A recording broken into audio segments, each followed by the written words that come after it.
Saudações, alunos! Estamos aqui reunindo mais uma vez para uma aula de História, aula de número 60, em que continuamos a discutir o segundo reinado brasileiro. E o que nós vimos na última aula nossa? Nós vimos a coroação de Dom Pedro II.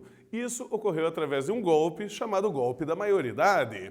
Também vimos a política econômica do café, que começou a viabilizar economicamente o Brasil e acabou criando um grande processo de modernização do Império Brasileiro.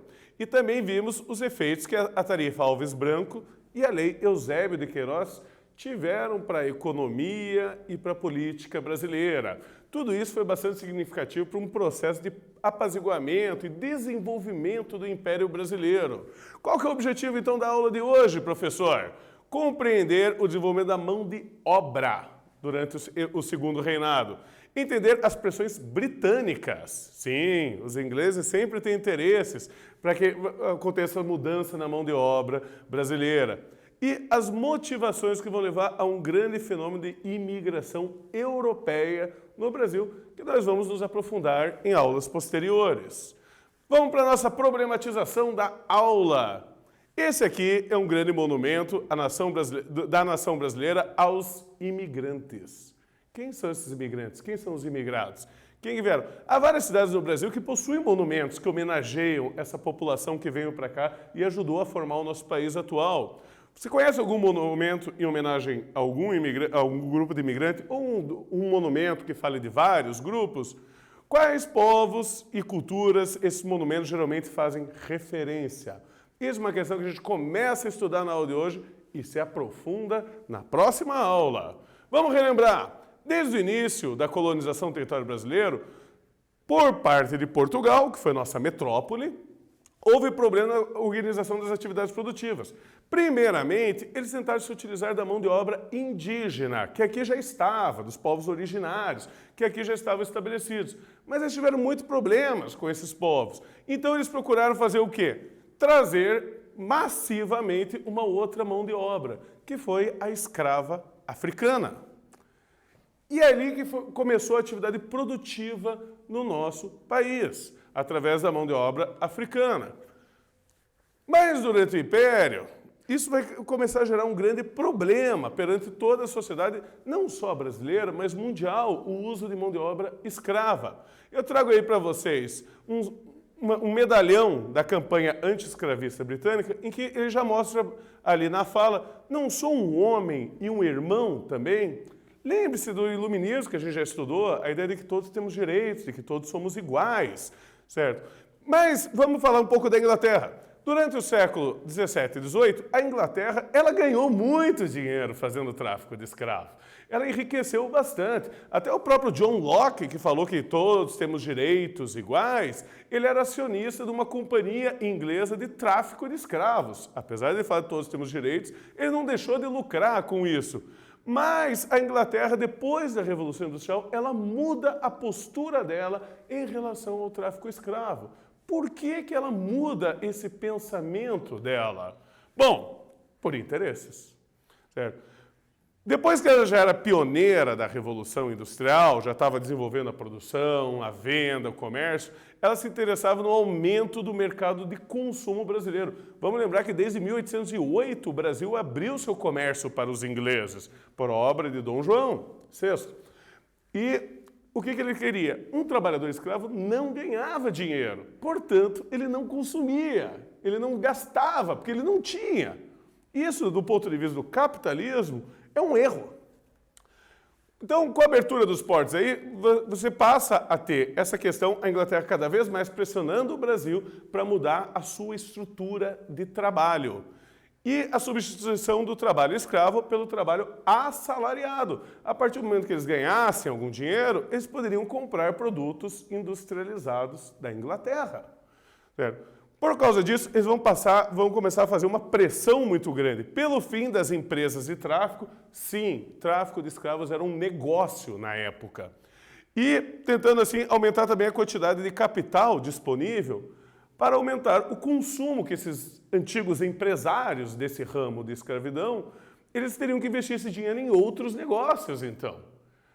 Isso aí interessava muito a Inglaterra. Tanto é que a pressão inglesa ela já começou logo depois da independência do Brasil. Em 1827, a Inglaterra exigiu que Dom Pedro I o compromisso de acabar com o trabalho escravo no Brasil em 3 anos. A gente não cumpriu.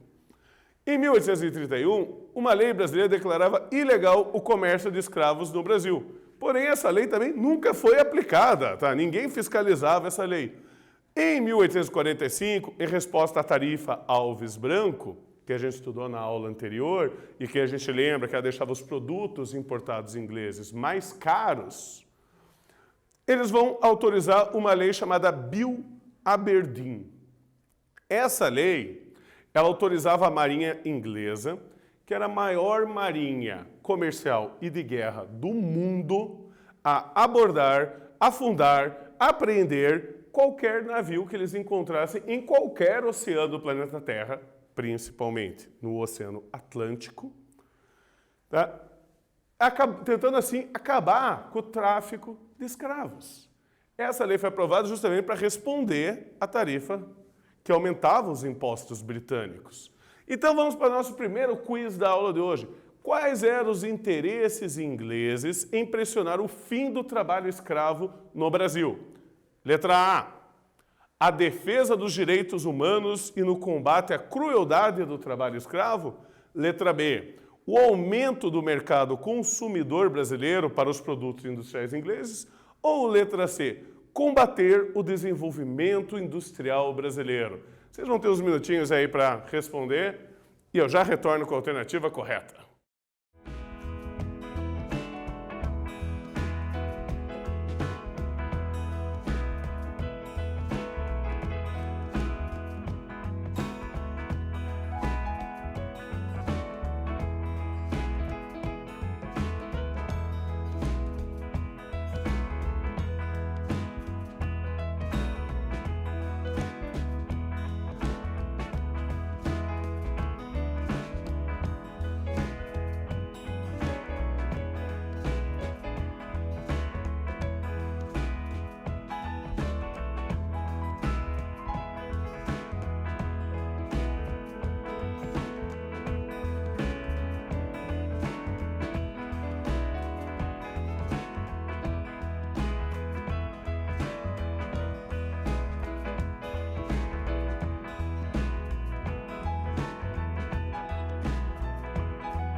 Pensaram? Responderam? Gostaria de aproveitar esse momento da nossa aula para lembrar todos vocês, alunos, de sempre acessarem seu Google Class, responderem às atividades obrigatórias para garantir a presença na aula de hoje e, é claro, sempre entrar em contato com o seu professor para tirar qualquer dúvida que você tenha ao longo de nossa aula. E a alternativa correta, qual que é? Letra B. O aumento do mercado consumidor brasileiro para os produtos industriais ingleses. As finalidades dele eram puramente comerciais. Era esse o interesse inglês. Mas quais vão ser as consequências? Bom, no exterior, a Inglaterra estava pressionando pelo fim do tráfico de escravos. Agora, e no Brasil? No Brasil já havia um temor com o excesso de quantidade de escravos que havia no Brasil. Lembram da Revolução Haitiana, que nós estudamos? Tá. Havia esse temor do haitianismo e de outras revoltas de origem africana, como a revolta do Malês, que nós também já estudamos em aulas anteriores. Tá?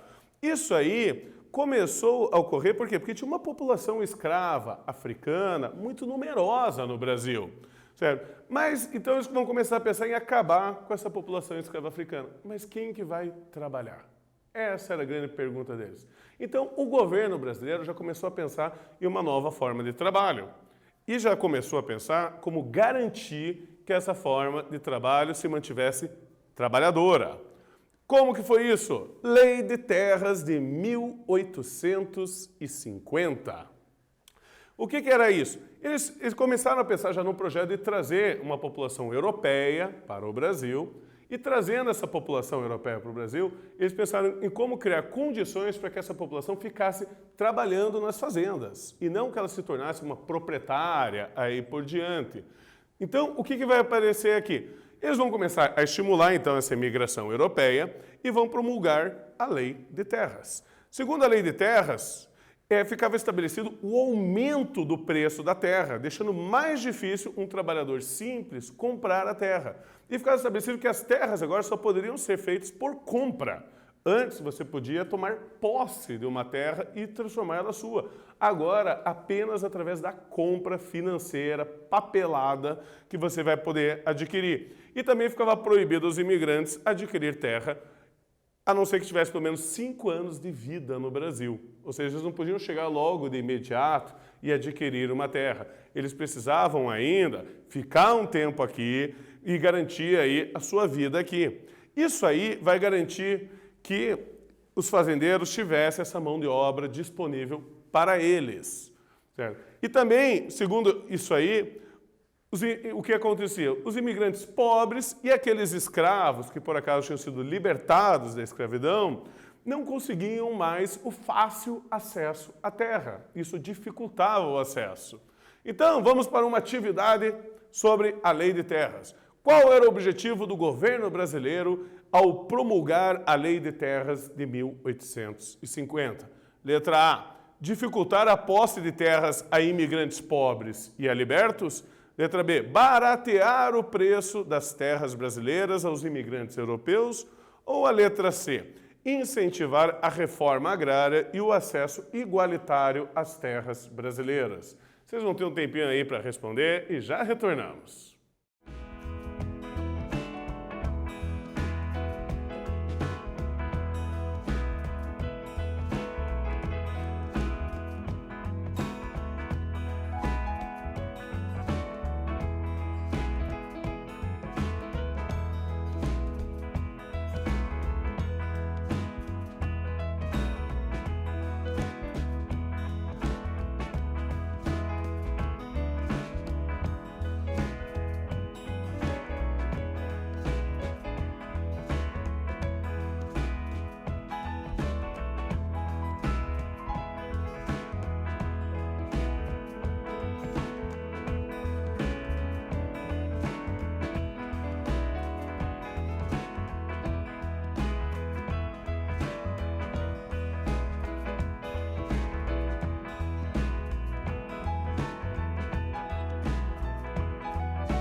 Responderam?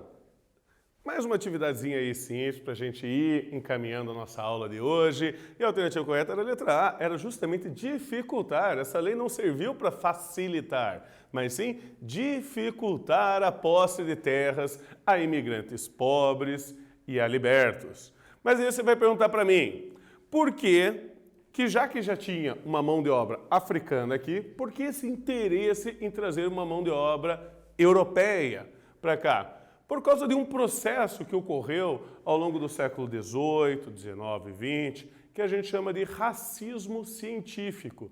Era uma tentativa, baseada nas leis de Darwin, de estabelecer que haveriam várias raças humanas. Algumas raças dessas superiores e moralmente, trabalhadoras superiores, investidoras, enquanto outras raças depreciadas, raças ruins, corrompidas. Tá? Há vários pensadores nessa época sobre esse processo que a gente chama de racismo científico. Só que isso fere bastante as próprias leis da ciência. Por quê? Porque eles já começaram com uma conclusão. A conclusão era o quê? O europeu era melhor. E daí depois eles procuravam evidências.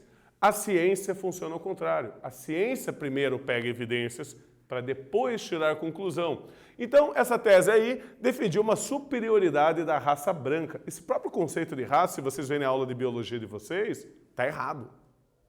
Existe uma raça humana só, perante as outras. No Brasil, então, era defendido que os africanos eles eram indisciplinados, preguiçosos e desleais. Eles não eram capazes de se adaptar ao trabalho assalariado e corromperiam a civilização brasileira. Veja que esses são todos termos bastante preconceituosos que eu usei nesse momento aqui. Hoje, no momento que a gente vive, você já deve ter noção bastante clara sobre isso. Mas qual seria, então, a solução para não corromper o Brasil? Deixá-lo mais branco.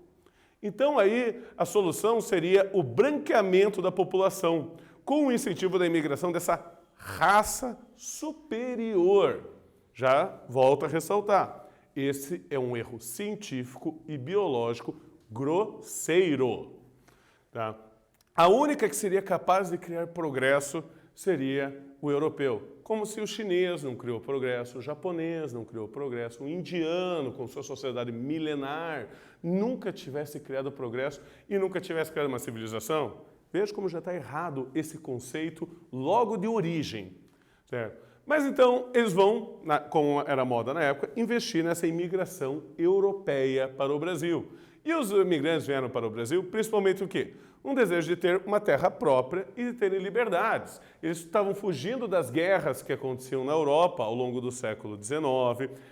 Na Europa a população já era bastante numérica e por isso você tinha falta de terras. As terras estavam muito caras, sem contar que o próprio processo da Revolução Industrial, que agora estava se expandindo para outros países além da Inglaterra, era um processo que vai dificultar bastante a vida urbana desse pessoal. Em sua maioria, eram pessoas pobres, que estavam fugindo então das guerras e das carências, tanto de terra, de salário, de alimentação, que os seus países de origem tinham. Só para vocês terem ideia, entre 1819 e 1883, chegaram no Brasil uma grande população, mais de 220 mil portugueses, mais de 95 mil italianos, mais de 62 mil alemães, mais de 15 mil espanhóis e mais de 8.500 russos. Toda essa população chegou em um período aí de menos de 70 anos, gente.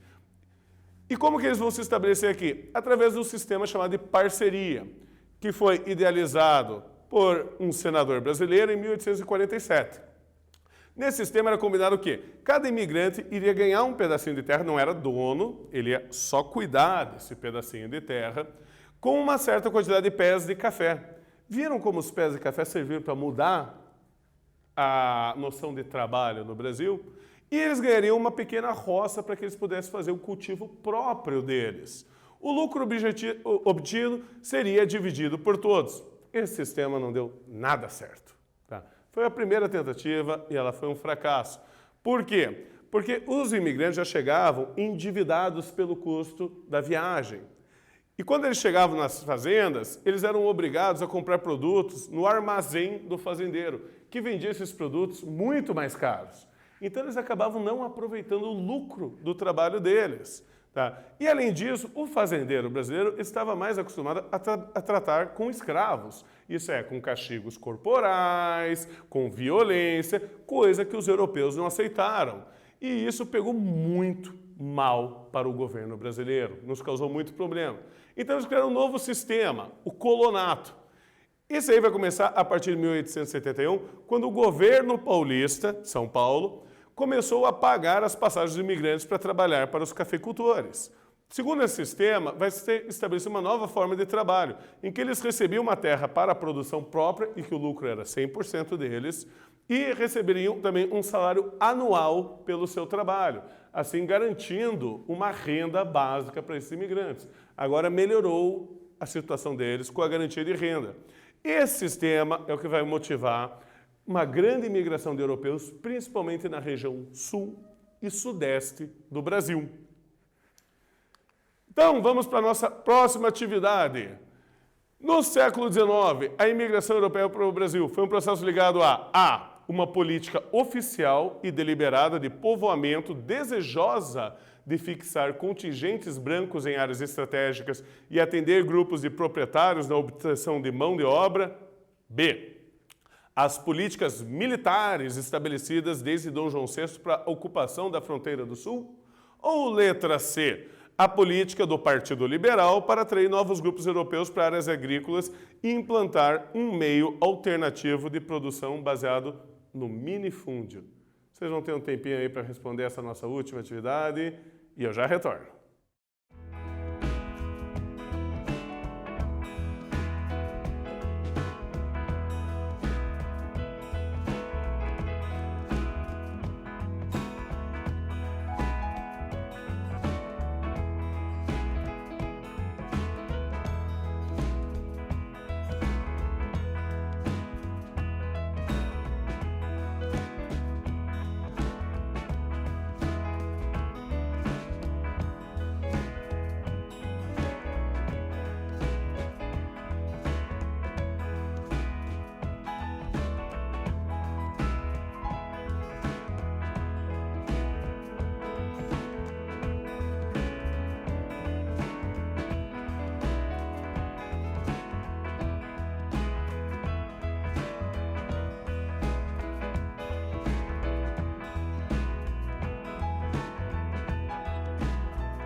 Respondido, alunos! Então, essa é uma atividade mais complexa para a gente finalizar essa aula com chave de ouro. A alternativa correta é a letra A, uma política oficial vindo por parte do governo, tanto do Império quanto pelos governos de São Paulo, tentando trazer uma nova mão de obra para atender grupos de proprietários na obtenção dessa mão de obra para trabalhar nas fazendas, principalmente de café. E também vai ser desenvolvido e translocado parte dessa mão de obra para regiões que ainda eram consideradas pouco habitadas do Brasil, principalmente na parte sul, visando assim ocupar melhor o território brasileiro para garantir as suas fronteiras e toda a sua territorialidade. Certo? Então, concluindo para a nossa aula de hoje, o que nós vimos? Primeiro, as questões relacionadas ao trabalho e à sociedade brasileira durante todo o período do Segundo Reinado Brasileiro, certo? E o pensamento do racismo científico, essa ideia que vai até acabar motivando uma proposta de branquear a população brasileira. Vamos lembrar que esse racismo científico, eu sempre vou enfatizar para vocês, é um equívoco total da lógica e da ciência. Não tem nenhuma base esse procedimento.